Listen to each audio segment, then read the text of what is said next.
Happy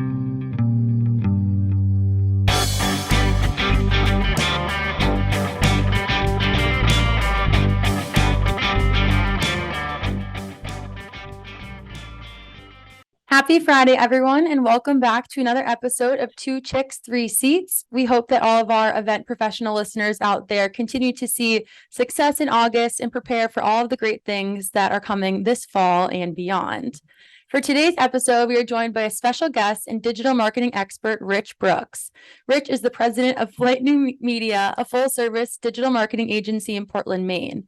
Rich is a podcaster himself and has a show called the Agents of Change podcast, which is just reaching the 450 episode mark this week, where he interviews fellow marketing experts around the world. So congrats on that 450 milestone, Rich.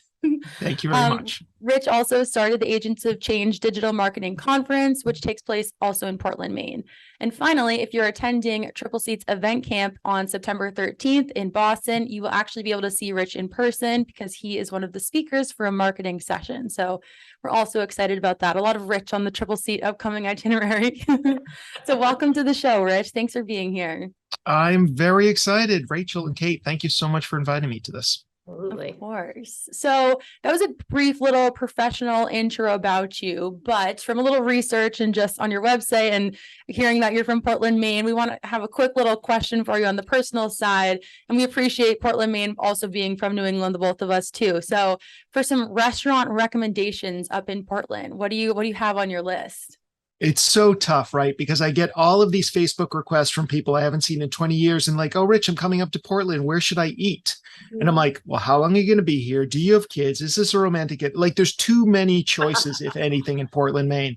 But some of my favorites that I regularly go back to, Via Vecchia is one of my favorites. Great Italian food, great vibe. And by the same owner, more of a bar than a restaurant, but they do serve food there, is Blythe and Burroughs, which has a hidden bookcase that opens up into yet another bar as well. So that's always good if you want to impress somebody. But I also have, like my little favorite haunts where I go for lunch when I'm in the old port working, like Anthony. So there really are too many places. Oh, and then Local 188 has been probably the longest running restaurant that I still go to regularly because it's sometimes challenging for a restaurant to stay relevant for all those years. And Local 188 has done that. Yeah, Portland is like crazy when it comes. I feel like every time I go, there's like 10 new restaurants that are around. We can't even keep up. Yeah. And we love eating out. Yeah, I know. We eat out all the time. We live near Portsmouth, New Hampshire. So I feel like another great little town. Yeah, it's got a similar vibe, but there's definitely more like foodie restaurants in Portland, I think. So yeah. Too many restaurants. That's a great problem to have. Yes, exactly. Definitely. Well, we do want to keep this episode a little different from your event camp presentation, but still, we did want to start by asking you about the digital marketing formula that you recommend to your clients called the Bare Essentials of Digital Marketing. Could you explain this concept a little bit and why it works for your clients? Absolutely. So Bare Essentials, Bare is an acronym. Like all good marketers, I come up with acronyms so I can own the IP, but it's build, attract, retain, and evaluate. And it came about because so many of the businesses we work with, both in hospitality and outside of it, don't really understand what it takes to develop an effective digital marketing strategy. And although every business is different and the customer journeys are different, I found that this is a nice flexible framework for anybody to use to develop a digital marketing strategy that's going to drive traffic to the website and convert into business. And very strict, very simply build, B is for build. And this is about building a platform that turns visitors into customers or clients. A is attract, about how the customer journey is working and how we drive traffic to our websites, primarily through search, social, and digital ads. For the hospitality industry, we're definitely also talking about review websites and third-party booking sites as well. R is for retain. How do we stay in front of our clients after they left the website? And I would say email marketing and SMS marketing, probably the strongest two, although social media can play a role there too. And finally, E is for evaluate. And this is just about taking a look at your Google Analytics, or soon GA4, to find out what's working and what's not working as far as your online presence goes so that you can continually improve it. Literally what I do at Tripleseat. There you go. You just explained my job. That's great. Yeah, except it sounded a lot better when you explained it than when I try to explain it to somebody. So thanks. Feel free to steal the Bear Essentials and just use I it as your might own. steal it. Yeah. I love it. And we always love a nice acronym, so it's easy to remember things, quick ways to do that. Yeah.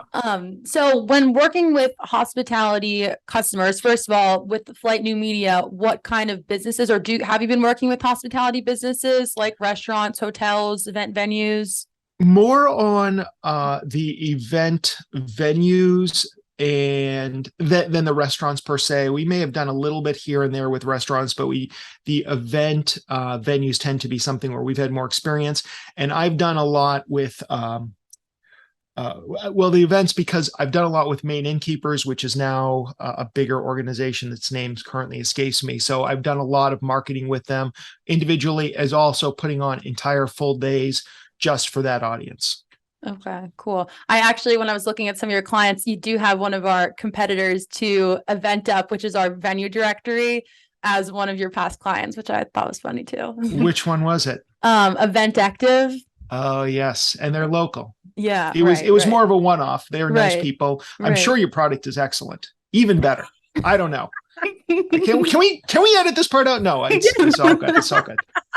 Had to bring it up. Couldn't not. Nope, right. We're not editing that out. No, all right. Now I'm blushing.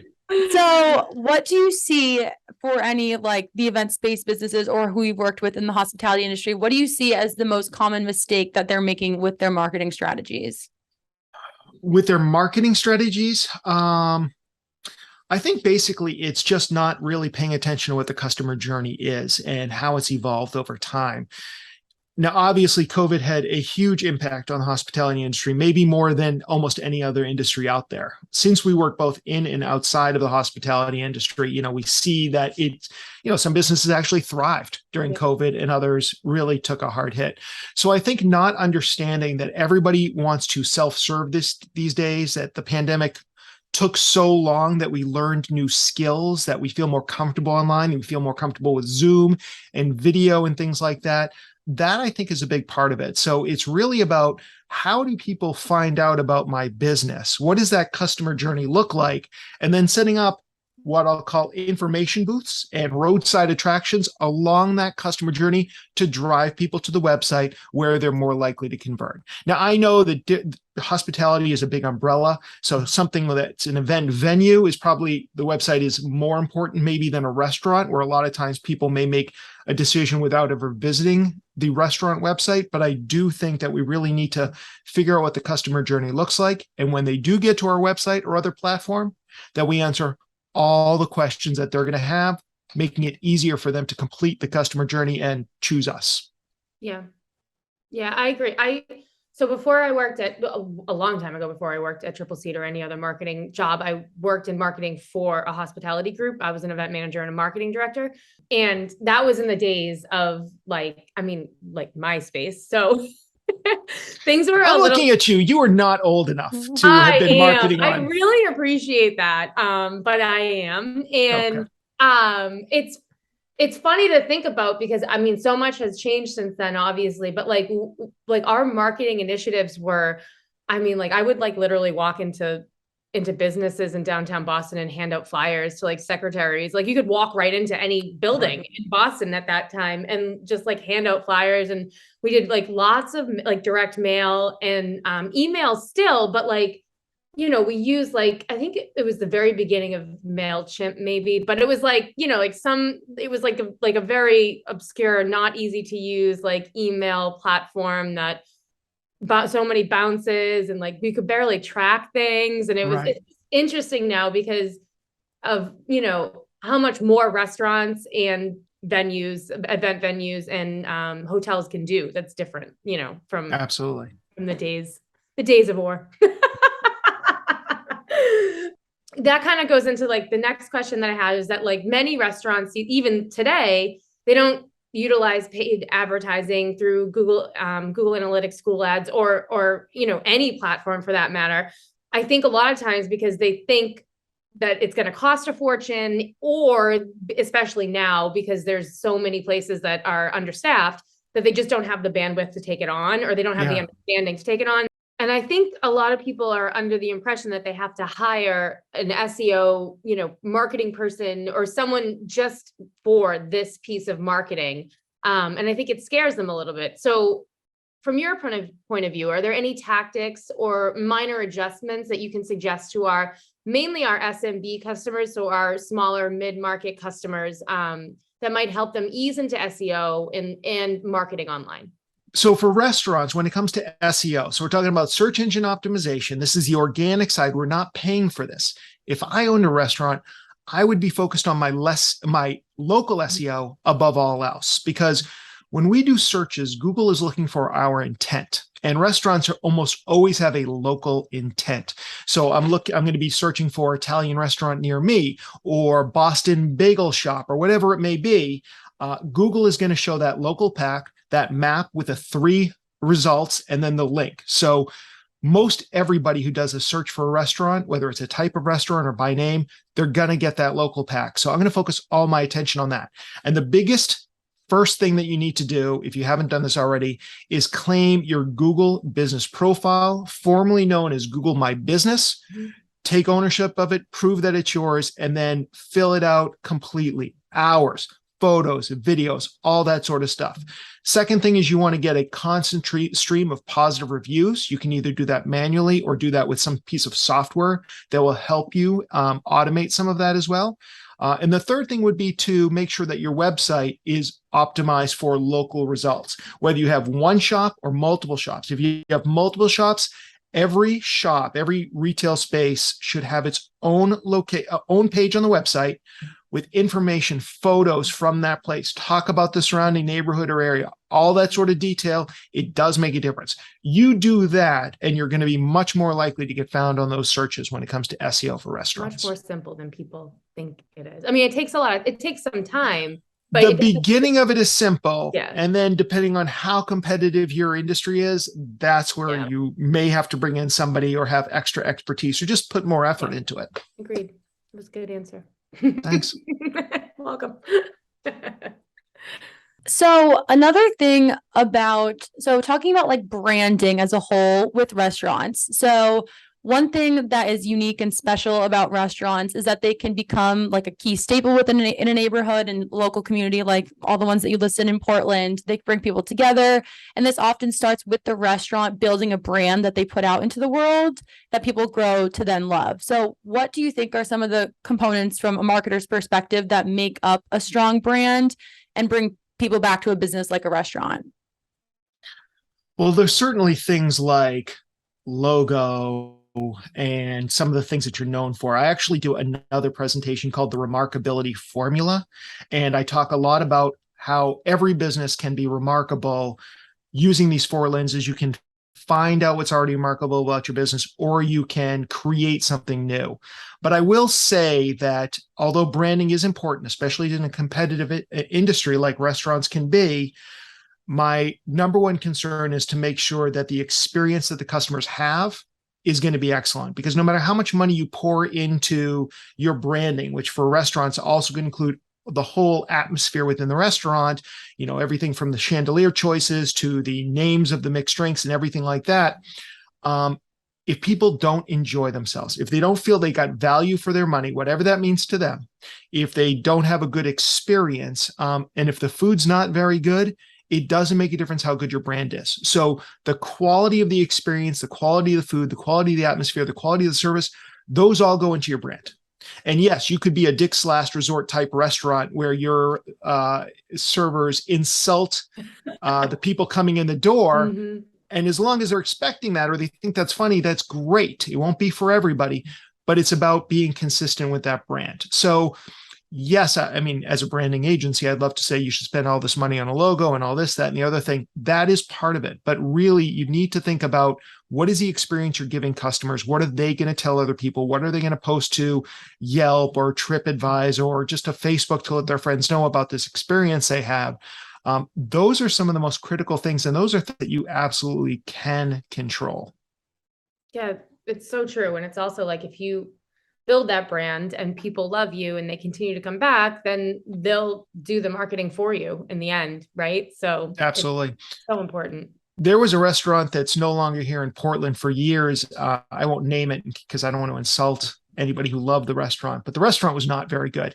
Like I came up here without any, and I'm just like, this is some of the most generic Italian food I've ever had in my entire life, but people loved it. And the bottom line is that was part of their brand. They were like a homey, kind of middle of the road Italian place, but that's where families went. And that's what they were known for. And people loved it. And when it closed, people were heartbroken. And so that shows a good brand. The food may have been very mediocre, but it meant a lot to the people who went there, like, every Friday night or every Sunday for some sort of family dinner. Yeah. Yeah. That's so true. There's a million of those restaurants in New England.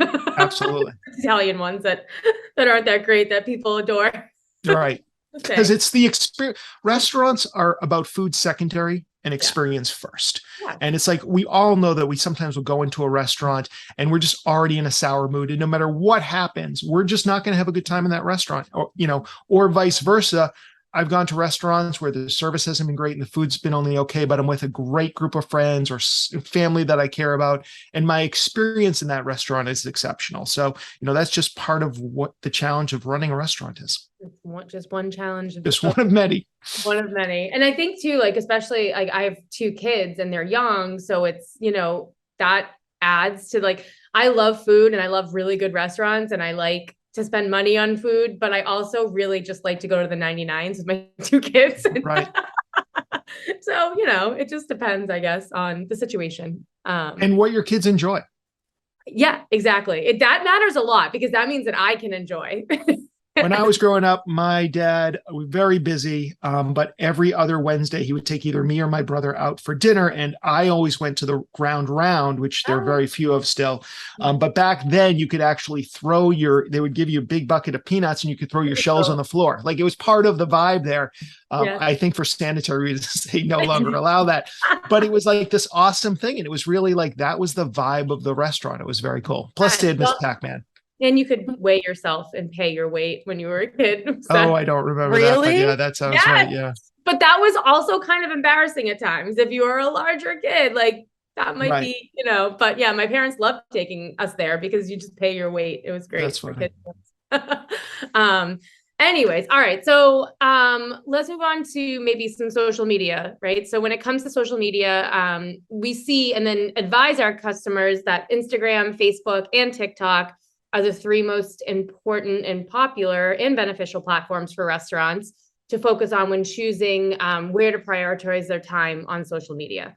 So would you agree with this for the hospitality industry? And then do you have other best practices or lessons learned on social media from clients that you've worked with? I think that those 3 are definitely 3 strong ones, but ultimately the sad answer is it depends. So Facebook and Instagram, I can't imagine that those wouldn't be powerful. TikTok, it really depends on the audience you're going after. And yes, I realize I'm kind of on the older side, but my girlfriend is probably, a super TikTok user, and she's on that platform for 4 hours a day, it seems like, right? So for her, that would be a great platform to get in front of her. For me, not so much. So I think it's just about knowing who your audience is and making sure you're there. And if you're a restaurant that does a lot of corporate events, well, I would make sure that I'm on LinkedIn too. So you want to make sure that you're doing that kind of social media marketing. And Twitter is an easy one to add into that mix if you have a little extra bandwidth. And there's some nice recipes from If This Then That would actually post an Instagram photo natively up to Twitter, so it doesn't look like you're just reposting everything. But those are some good platforms for sure for your organic reach. Yeah, definitely. I mean, when I'm looking for any restaurant, I'm looking at all the different platforms, most likely often before the website. So you're going to find your demographics in some form on one of these platforms every time. Right. And I'm old, so I go to the website. What I was going to say, so it really depends. So for me, when I'm in a new city, and sometimes even locally, when I'm just brain dead and I can't think where I want to eat, I turn to Yelp. And so I think, I know that restaurants hate Yelp, or a lot of restaurants hate Yelp, and I understand all their frustrations. but it's not about whether you like or dislike a platform. If your customer's journey goes through Yelp, then you need to be aware of that. Doesn't mean you have to buy ads necessarily. In fact, I almost never click on an ad on Yelp, but the bottom line is you just have to be aware of how people are finding you or might find you. You need to, respond to reviews. This is one of the biggest things out there, is responding to reviews, I think, is a critical piece of this. And also, if you are on Yelp, or if you know that your audience is coming through Yelp or Google, you need to make sure that that information is updated. And just as a side note, we had a company retreat at my house yesterday where we, kind of talking about, like the first half of the year, where we want to go from here.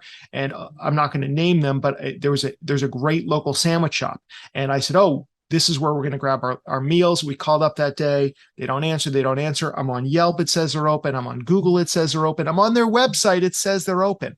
Then it turns out there's a second website for the first iteration of this restaurant that mentions there may be summer hours. Like, obviously they wouldn't have opened up just for 9 sandwiches, right? But at the same time, my level of frustration for them went up. And so it's one of these things where it's like, that's a real missed opportunity. And not that I would have chosen there, but it would have had, I'd have a better vibe about that restaurant. So this is another important thing as you're thinking about where you want to be online. Yeah, that's a really important thing to mention, because especially now I see it locally, and, especially is that restaurants that I'm used to going to on like Monday nights or something, that now they're closed because they don't have the staff for a Monday night. And it happens, or a Tuesday night. Yeah. Or any night but a weekend. Right. So it's important. That's a really great point, to update it and update it everywhere, because you never know where your clientele is going to be looking to find Absolutely. out or not. And if things change like randomly like that. There's one place near where I live that we go to a lot, and they're having staffing issues, and they are very good about posting like on Facebook, Instagram, their website, like everywhere. Right. So it's, it is really important, and it can take time, but it makes a difference. Right. And I also think you want to think about, like, and I'm not saying that any of these are good or bad ideas. I'm just saying that these are things you need to consider. Like, for example, if it's last minute in Portland, Maine, I have to go to Resi or Open Table to get a table, because I know it's in Portland, Maine on a Friday or Saturday night. I'm going to be waiting for hours if I just show up and if I don't have a reservation. So if you're the kind of restaurant that often has some availability, then maybe you want to think about a third-party tool. Which one's most popular in your area? Like, I was vacationing in Canada. Almost nobody's on Resi in the entire eastern part of Canada, it seemed like, but people were using Open Table. So if we were scrambling for a table at the last minute, we would often take a look at that, because I'm not going to spend half an hour going through every website that comes up on Yelp or something else to see if they're open, and then to go to the website and then to call for reservation. So think about those paths that are going to lead people to you, whether you're a restaurant or a venue or whatever, and make sure that you are there in some way. Do you ever, so this is another little like thing that we talk about sometimes internally when we're giving advice, is when it comes to like during your search for a restaurant and you're looking either on their website or social media pages and you see bad photography. Does that ever get to you in your selection? It's like when we're looking for recommendations of like food or literally anything. If you have blurry photos or just like, it doesn't even have to always be professional, but that's something we run into. And so we try to give some best practices to our own customers to make sure that those photos are up to date, showing your new menu items, sharing that to the world so that they know what they can expect. Another way of showing what the experience would look like before you're arriving at the restaurant itself. So yeah, no cruddy pictures. Let's be honest. I mean, that's just such a turnoff. Also, photos that obviously were taken from Adobe stock photography and not actually photos of your food. That's another huge pet peeve for me, because, and I think a lot of people, it's like, if I'm going to go to the website and I'm going to go through your images, it's because I want to know what the experience is going to be like, especially if this is my first time there. Is this a place where I'm going to be able to go to the bar? Is this a place where it's a romantic getaway? Is this a place that's, I can bring my kids? These are the kind of things I want to know up front. And also, like, I get a Caesar salad almost everywhere I go. Well, how do you prepare your Caesar salad? Like, I may want to see if you do it in a really interesting way or something like that. So I'm not saying you have to reveal all secrets, because I'm sure some restaurants get by on mystique. But I think the vibe should be there. And yes, professional photos, hire a local photographer. If you can't afford one, go to your local community college. They have a photography course. There's somebody who's going to do it for school credit or beer money. Get something done that looks as good as it possibly can be. And then you can repurpose those images in other places like your social media, email marketing campaigns, and what have you. And really, there's no excuse these days, because like your phone has a camera that's better than the cameras we used to carry around in person. 100%. Yeah. You So know? I think it's just like about learning a few things about lighting and how to position things and Yeah. stuff like that. It makes a huge, huge difference for sure. Yeah. And tap into those Gen Z people on your restaurant staff, and they'll make some videos and photos for you off the cuff too. Yeah, Sure. I absolutely. If you have somebody on your team who's already like creating for TikTok for themselves, like maybe you just say, hey, listen, can you do like a TikTok for me, every day that you're in or something like that? See if it moves the needle, and just be willing to give that person a little breathing space to build up an audience for you. Don't expect that first video is going to go viral, because it never will, unless something horrible goes wrong, Right. happens while on camera. So just like let that person play with it for a little while. And as long as they understand your brand and they have some talent, probably only good things will come from it. Good advice. That's what I'm here for. So we listened, changing gears a bit here. So we listened to your episode from the end of June on Web3, and it's the topic that we've talked about on the podcast a little bit and just are interested in, and we're actually going to mention it a little bit out of Event Camp too. And just so we want to pick your brain a little bit on your thoughts on Web3 and if there's a place for it in the hospitality and events industry. So have you been introducing Web3 to your clients quite yet? And then again, after that, I guess the hospitality industry too. So I have started talking about it. You mentioned on my podcast, Agents of Change, I did an episode on Web3. And I actually just did a TV segment on Web3 as well, just kind of explaining the concepts. I have not really introduced it to any of our clients because I don't think the clients we have right now would benefit from it. Now, when you use the term Web3, not everybody agrees with what is Web3 or Web 3.0, but the big tenets here are artificial intelligence, blockchain, privacy, and decentralization. Those are some of the big things that people talk about, and the semantic web, which is computers understanding human language. So those are all key things. If I'm running a restaurant, or even if I'm running a venue, I don't know that this is where I'd be putting my energy right now, because running a restaurant coming out of a pandemic where there's often razor thin margins, I just don't know how much bandwidth I would have as a restaurant owner. If you find it interesting, then sure, subscribe to a Web 3.0 podcast or YouTube channel or something, learn a little bit, see if there's something you can do. I think there might be some opportunity for some novelty marketing that would then get you written up in a local newspaper or covered by a local TV station. NFTs, which I poo-pooed for so long, and I still kind of do when we're thinking about just like some tweet that somebody turned into an NFT. That I think that's ridiculous. But it is. there are use cases for using NFTs that kind of move into the real world. So if you sold, I'm thinking there's a restaurant up here, Hunt and Alpine, that I believe started off more as a membership. Anybody could go there, but there was a membership that you would get certain benefits. Well, if you turn that into an NFT and sold that membership as an NFT, and let's say you sold it for $1,000 or whatever it would be, to help you get off the ground or do something you want to do in your restaurant, and that gave people special benefits and they could prove that they had this, then they could resell it to somebody else, maybe because they move away. They sell it for, say, $5,000. Well, you would still get 10% of that sale in every sale afterwards. That's intriguing to me. Like, that's a way that maybe a regular business might start using Web3, and in this case, NFTs. Not only that, if you were the first in your neighborhood to do that and you called up, your local NBC or ABC affiliate and said, hey, this is what's going on, they'd send a camera crew down there, and all of a sudden you get all this publicity. So even if you're doing it just to get that secondary publicity, yeah, then it might be something that would be valuable.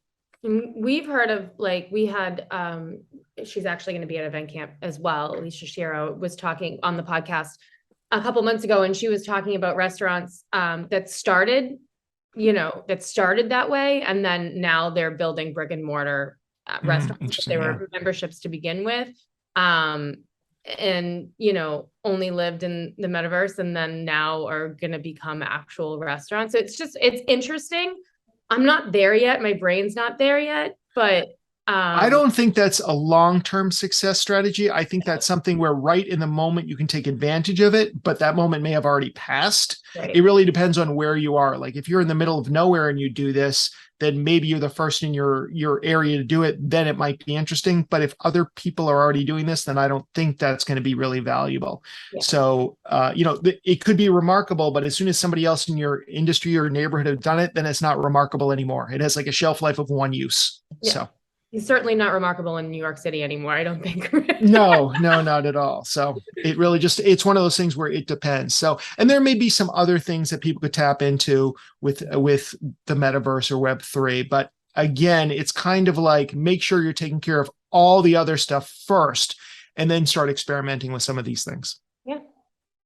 Yeah, it's interesting. I guess we'll just kind of have to keep following along with it and see where it has its place, if it does, further down the line in the events world. We saw as another example, like big like metaverse fashion shows that were taking place, and that was like a whole other realm that isn't really applicable to our smaller restaurant customers. But it's interesting to see all the tech changes. And maybe we'll eat our words in a few years, right? Maybe we'll eat our words by the time we see everybody at event camp, quite honestly. I mean, things do change. Right.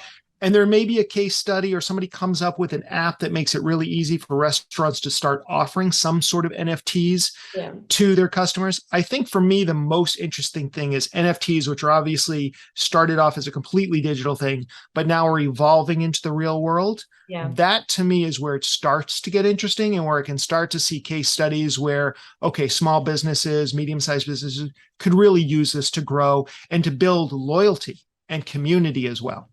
Yeah. We shall see. All right. Well, I think that was our final question of the episode, unless Kate, we had anything else to include in here. No, just a reminder that everyone should, if they haven't yet, purchase their tickets for event camp so you can come meet Rich live and in person. Absolutely. Along with Rachel and I, because we're famous. So just kidding. But you can purchase tickets at Tripleseat eventcamp.com. Is that right? Is that the right? Yeah, it is. Look at that. I've been telling people it's tripleseat.com/eventcamp. So well, you're wrong, Kate. Maybe they both work. I don't know. Maybe it's like a redirect. Now I gotta look at that more. So anyways, listen to Rachel, not me. It's tripleseateventcamp.com. And it's on September 13th. It's a Tuesday at the State Room in Boston. And tickets are actually selling out fast. So get your tickets now. And by the way, you're both right. They both end up in the same place. So there had to been a redirect at some point. We probably had two different ones, and marketing. It's tough. Yeah. It's marketing. It's hard to keep track of. Well, thank you so much, Rich. This was awesome. We appreciate it. And we're so excited to see you live in just a few weeks. It was great. It was great meeting you guys virtually. I do look forward to meeting you in person. Anybody else who's coming to event camp. So and also we'll plug your podcast as well. So check out, but we'll put it in the show notes as well, but check out Rich's podcast, episode 450 this week, but very impressive. Agents of Change. Definitely check that out. So thanks so much. Again. We'll talk to you soon. Thank you.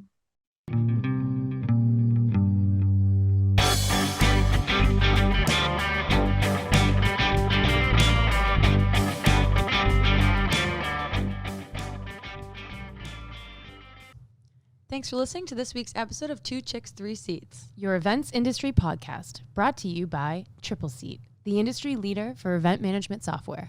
Find out more about Tripleseat at tripleseat.com.